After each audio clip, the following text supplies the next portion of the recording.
तो वीडियो संख्या 5 में आपका स्वागत है। आज हम आर्थिक घटनाक्रम जो 16वीं शताब्दी में हुए, कैसे जो है उत्कर्ष हुआ था, हम पढ़ चुके हैं। इंग्लैंड का, एंटवर्प का और उत्तरी नीदरलैंड का। उसके बाद इस उत्कर्ष से और स्पेन और इटली का जो अपकर्ष था, उससे कुछ प्रभाव जो है उस समय के जो समाज पर पड़े, व्यवस्था पर पड़े। विशेष रूप से हम बात कर रहे हैं आर्थिक घटनाक्रम की, तो उन सब के बारे में हम पढ़ चुके हैं। अब आप कहेंगे कि पढ़ ही चुके हैं जब प्रभाव, तो फिर दोबारा पढ़ने की क्या जरूरत है। पढ़े तो गए हम दोबारा से, कोई बात नहीं, लेकिन आप एक बार दबाव डालें कि जो चीज़ हम आज पढ़ने वाले हैं अभी तो ये कैसे हमने पढ़ ली है, ये सोचना है आपने। ठीक है, आप देखेंगे तो बहुत सारी चीज़ें रिपीट होने वाली हैं।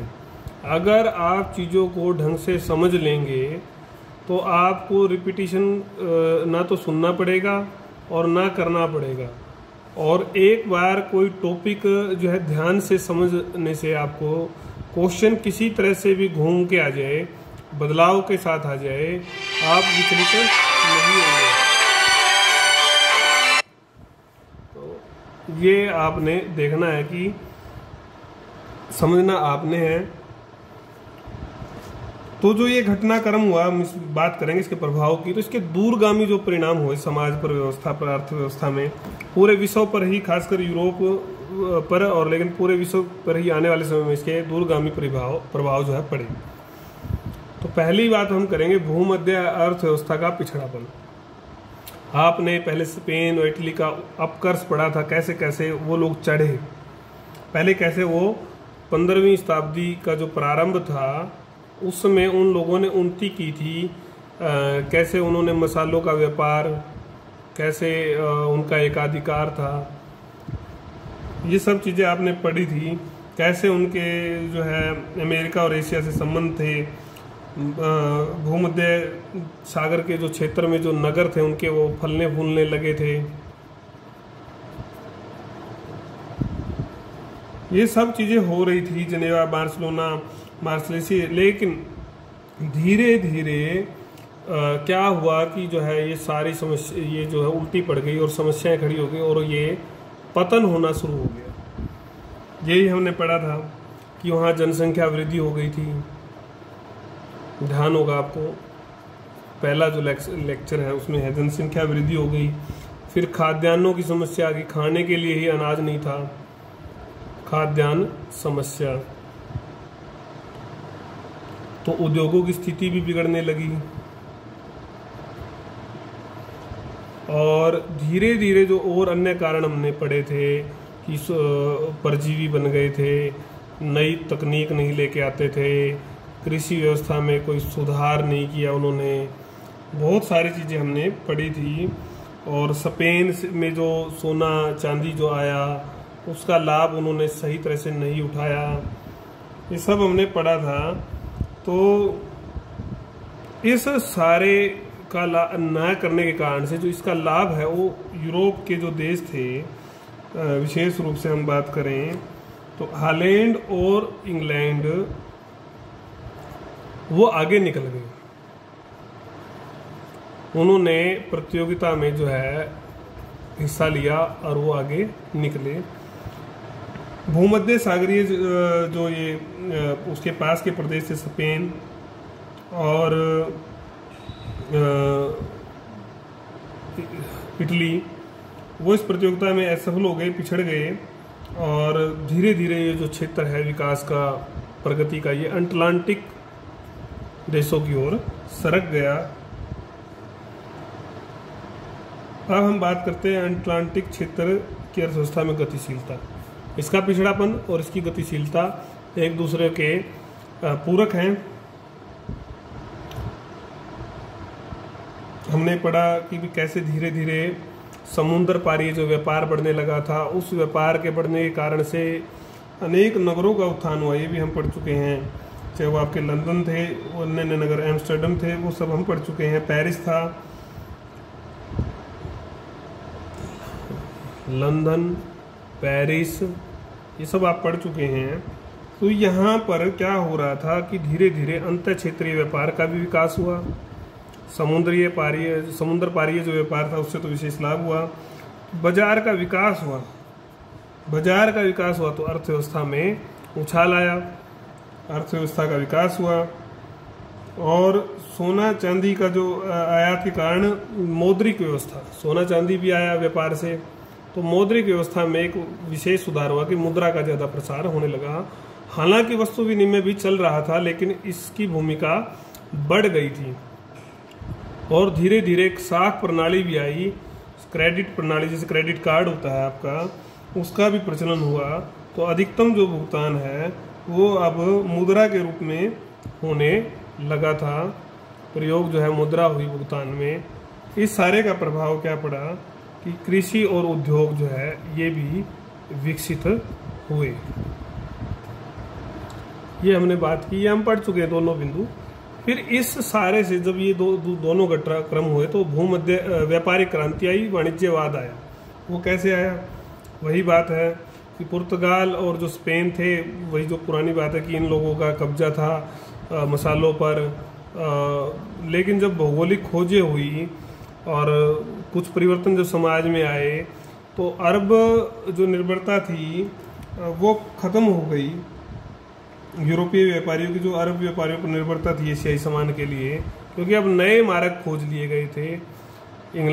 इंग्लैंड जो है और पुर्तगाल, इंग्लैंड ने जो है नए मार्ग खोज लिए थे, नई बस्तियां खोज ली थी, और भूमध्य सागरीय जो है प्रभाव समाप्त हो चला था।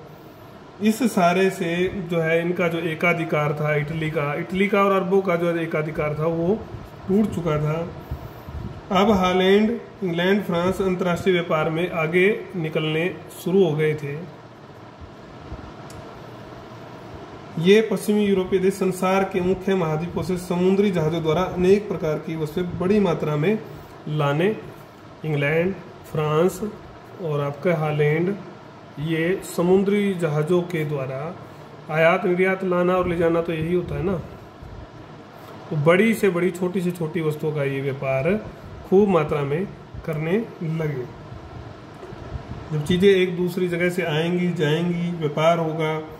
विशेष तौर पर अमेरिका, चीन और भारत के साथ, अमेरिका, चीन और भारत ये बड़ी जनसंख्या वाले देश थे, इनके साथ जब इनका व्यापार हुआ तो इस सारे से व्यापारिक क्रांति आ गई। क्यों? क्योंकि ये लोग बहुत मात्रा में माल जो है कच्चा माल उपलब्ध भी कराते थे और बना हुआ माल खरीदते भी थे। तो इस सारे से जो परिवर्तन हुए तो उसको क्रांति का नाम दिया गया, क्योंकि बहुत बड़े बदलाव जो उस समय आए थे। तो व्यापक जो ये प्रसार हुआ व्यापार का, तो इससे धीरे धीरे जो है इनके आर्थिक विचारों में भी परिवर्तन आया। इन्होंने कहा कि कृषि की तो एक सीमा है, व्यापार की कोई सीमा नहीं है। कृषि में हम एक सीमा तक ही उन्नति कर सकते हैं, इसकी एक सीमा होती है, लेकिन व्यापार में, उद्योग में असीमित संभावनाएं छुपी हैं, तो इसलिए हम उद्योग व्यापार पर ज़्यादा ध्यान दें। तो इसके लिए उन्होंने आवश्यक कदम उठाए जाने चाहिए। इन लोगों का मानना था कि राष्ट्र को जो है आत्मनिर्भर, जो है राज्य को जो है आत्मनिर्भर बनना चाहिए हर चीज़ में। राष्ट्र जो है साधनों से संपन्न होना चाहिए, शक्तिशाली बनना चाहिए। उसके लिए ज़्यादा से ज़्यादा निर्यात करें और कम से कम आयात करें। अधिक से अधिक सोना चांदी का जो है संचय अगर करेगा तो राष्ट्र ज़्यादा जो है, प्राकृतिक रूप से अगर ये उपलब्ध ना हो तो आप युद्ध से, उपनिवेश में जो सीधी लूट मचाते थे या युद्ध करके जो है इस सोने का जो है, चांदी का जो है संचय जो है हम करें। विदेशों से तो तभी आएगा।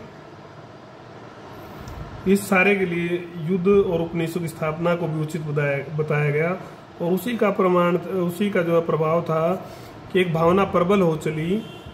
उपनिवेश स्थापना करने की होड़ मची यूरोप के कई देशों में, और हम भी उसका शिकार हुए।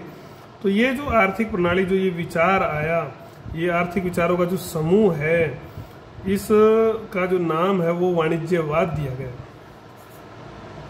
संयुक्त पूंजी कंपनियां, अब बड़ा व्यापार है तो बड़ा जोखिम भी होगा। अब इतना बड़ा अगर व्यापार कोई काम करेगा तो एक आदमी के तो बात ये संभव है नहीं। तो कई लोगों ने पूंजी लगाई। शुरू में तो अनुबंध कर लेते थे अस्थायी कि भाई आप सब लोग पूंजी लगा लो, लेकिन उसके बाद व्यवस्था में बदलाव आया। कुछ कंपनियां क्या करती थी, शेयर निकालती थी, तो मध्यम वर्ग अपनी बचत के जो पैसे होते थे, आज आप देखते हुए शेयर मार्केट का, तो वो अपनी बचत के पैसे इसमें इन्वेस्ट कर देते थे, निवेश कर देते थे। इससे जो है कंपनियों के पास बहुत ज़्यादा जो है पैसा हो जाता था, और उनका जो साइज है कंपनी, वो देखते का राक्षसी कंपनियां थी, बहुत बड़ा जो उनका जो सिस्टम था, ढांचा था, अर्थव्यवस्था, चाहे वो पैसे के मामले में हो, चाहे वो कर्मचारियों के मामले में वो हो जाता था। और उस सारे से फिर वो बड़ा व्यापार करने में कामयाब होते थे। इसमें आपको पता ही है, ब्रिटिश कंपनी थी, British east India company, French east India company, Dutch east India company, ये सब आपको पता ही है। तो इन लोगों ने, इन कंपनियों ने धीरे धीरे सारे अंतर्राष्ट्रीय व्यापार पर अपना अधिकार जो है स्थापित कर लिया था। उसके बाद इंग्लैंड में कृषि क्रांति। तो कृषि के बारे में हमारे देश में तो आज भी सबसे महत्वपूर्ण है कृषि, तो वहाँ उस समय कृषि सबसे ज़्यादा महत्वपूर्ण थी। तो कृषि व्यापारी क्रांति जो हुई, उससे कृषि में भी परिवर्तन आए। कृषि को दो तरह से जो है परिवर्तन उन्होंने किया। पहला क्या था, व्यापारी क्रांति से कृषि जो उत्पाद थे उनकी जो है मांग जो है बढ़ी। मांग जब बढ़ी तो उत्पादन में भी वृद्धि करनी पड़ेगी। तो कृषि का विकास जो है सोचा गया कि कैसे कृषि का विकास किया जाए। तो ऊन की अगर हम बात करें, ऊन की काफ़ी मांग थी, तो बड़े बड़े जो जमींदार थे उन लोगों ने बड़ी ज़मीनें लेकर बाड़बंदी कर काफ़ी उत्पादन जो है उनका किया, भेड़ों का पालन किया। इस सारे से लघु उद्योग और खाद्यान्न में भी उन्नति हुई। ऐसा नहीं कि केवल ऊन के ही क्षेत्र में उन्नति हुई, तो इन सब का विकास हुआ। तो लघु उद्योगों को क्या होता था, इससे कच्चा माल मिलता था, और जो बाकी जो सिस्टम बच गया जो खेती से, वो हमें खाद्यान्न उपलब्ध कराते थे। ये एक प्रभाव था। दूसरा जो प्रभाव हुआ, जो व्यापारी क्रांति है, व्यापारी क्रांति से धन बढ़ गया। व्यापारी लोग बहुत धनी हो गए। उन लोगों ने ज़मीनें खरीद ली गाँव में जब ज़मीनें खरीद ली, तो अब उनकी जो प्रवृत्ति थी वो ये थी कि भी ज़्यादा से ज़्यादा धन कैसे कमाया जा सकता है। एक प्रवृत्ति, नए तरीके उन्होंने खोजे, तो खेती में लाभ कमाने की प्रवृत्ति, उसके लिए नई टेक्निक, नए मेथड उन्होंने लगाए, और स्टेट जो है बनाए, और स्टेट अधिक संपन्न हो गए। खेती का जो है प्रारूप ही बदल गया था। ये एक परिवर्तन इस काल में हुआ। अब प्रारंभिक पूंजी संचय और पूंजीवाद का उदय, इस बिंदु पर हम चर्चा करेंगे। तो जब ये व्यापारिक गतिशीलता आ रही थी, कृषि का विकास हो रहा था, शुष्क पूंजी कंपनियां बन रही थी, पूंजी का संचय होने लगा था, तो व्यवस्था जो है वो व्यापार सामंती जो व्यवस्था थी उसका जो है विनाश होने लगा था। व्यापारी व्यवस्था की ओर बढ़ गए थे। पूंजीवाद का जो है प्रादुर्भाव जो है हुआ।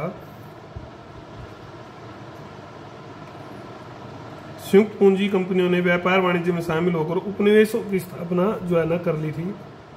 आपको पता ही है, फ्रेंच ईस्ट इंडिया कंपनी, ये जब हमने पढ़ा था, सीधी लूट वो करते थे, तो काफ़ी सारा धन जो है आता था।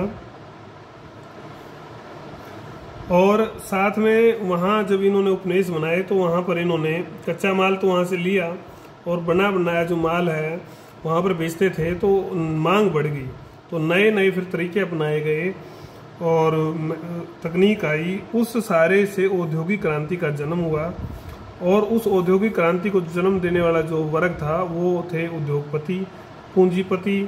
तो उसको हमने पूंजीपति उद्योगपति वर्ग का नाम जो है दिया है।